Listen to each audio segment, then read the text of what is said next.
ইরানের বিরুদ্ধে যুদ্ধ শুরুর ঠিক এক মাসের মাথায় খোদ যুক্তরাষ্ট্রেই এবার ট্রাম্পের বিরুদ্ধে নজিরবিহীন বিক্ষোভ শুরু হয়েছে।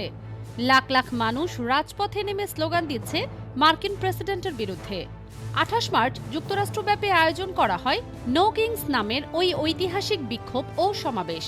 মার্কিন সংবাদ মাধ্যমগুলো জানিয়েছে ২৮ মার্চ যুক্তরাষ্ট্রের ৫০টি অঙ্গরাজ্যে ৩,৩০০-র বেশি সমাবেশ ঘিরে রাজপথ প্রকম্পিত করে রাস্তায় নেমে আসে লক্ষ লক্ষ মানুষ। অতীতের সব রেকর্ড ছাড়িয়ে বড় বড় শহরের পাশাপাশি ছোট শহর ও রক্ষণশীল এলাকাগুলোতেও ছড়িয়ে পড়েছে এই বিক্ষোভ। নো কিংস ওয়েবসাইট জানাচ্ছে এদিন যুক্তরাষ্ট্রের সবকটি অঙ্গরাজ্যে সমাবেশ হয়। New York, Minnesota, Los Angeles, Washington ডিসিতে বিপুল মানুষের জমায়েত হয়েছে। শুধু যুক্তরাষ্ট্রই নয়, এই বিক্ষোভ কমপক্ষে ১৫টি দেশেও ছড়িয়ে পড়েছে। এর সাথে সংহতি জানিয়েছে Rome, Paris, Madrid, Amsterdam, Sydney ও টোকিওতে সমান্তরাল কর্মসূচি হয়েছে। এটি ছড়িয়ে পড়েছে দাবানলের মতো। এদিন সবচেয়ে বড় সমাবেশটি হয় মিনেসোটার মিনিয়াপোলিস সেন্ট পল এলাকায়। আয়োজকরা জানিয়েছে এটি মিনেসোটার ইতিহাসে সবচেয়ে বড় বিক্ষোভ।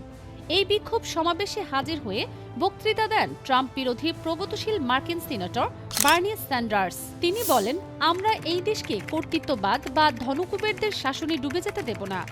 আমেরিকায় আমরা জনগণই শাসন করব। রক কিংবদন্তি ব্রুস স্প্রিংস্টিন ও লোকসঙ্গীত শিল্পী জোয়ান বায়েস এই সমাবেশে সঙ্গীত পরিবেশন করেন। অভিনেতা রবার্ট ডি নিরোও সংহতি জানিয়ে অংশ নেন ঐতিহাসিক এই সমাবেশে। ভিডিও বার্তায় উপস্থিত জনতাকে অভিনন্দন করে তিনি বলেন, আপনাদের সাহস ও প্রতিশ্রুতি আমাদের সবাইকে অনুপ্রাণিত করেছে। সরকারি গুন্ডাদের সশস্ত্র হামলার মুখেও আপনারা বীরত্ব দেখিয়েছেন।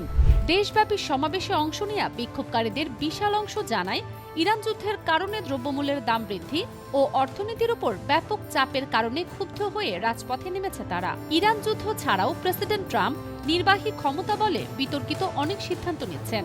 সেসবের বিরুদ্ধেও ক্ষুব্ধ আমেরিকানরা।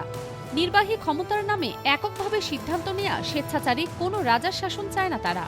ইরানের যুদ্ধ, মুদ্রাস্ফীতি, অভিবাসী দমন, গর্ভপাতের অধিকার সীমিত করা সহ নানা কারণে তাদের ক্ষোভের পাত্র ট্রাম্প। এর আগে গত অক্টোবরেও প্রেসিডেন্টের নির্বাহী ক্ষমতার অপব্যবহারের বিরুদ্ধে বিক্ষোভ আয়োজন করেছিল নো কিংসের আয়োজকরা। সেবার প্রায় ৭০ লাখ মানুষ অংশ নিয়েছিল। গিনেস বুক অফ রেকর্ড জানাচ্ছে যুক্তরাষ্ট্রের ইতিহাসে সর্ববৃহৎ আন্দোলন ছিল সেটি। তবে এবারের সংখ্যা সেটিকেও ছাড়িয়ে গেছে বলে মনে করা হচ্ছে। এই নো কিংস আন্দোলন চলতি বছরের নভেম্বরে আসন্ন মধ্যবর্তী নির্বাচনের আগে ব্যাপক রাজনৈতিক উত্তাপ ছড়াচ্ছে। ডেমোক্রেটরা ট্রাম্পের কমতে থাকা জনপ্রিয়তার সুযোগে কংগ্রেসে আসন বাড়ানোর আশায় রয়েছেন। এর মধ্য দিয়ে প্রেসিডেন্ট হিসেবে ট্রাম্পের একচ্ছত্র ক্ষমতা নস্যাৎ হবে বলে মনে করা হচ্ছে। ফারজানা মৌসুমী,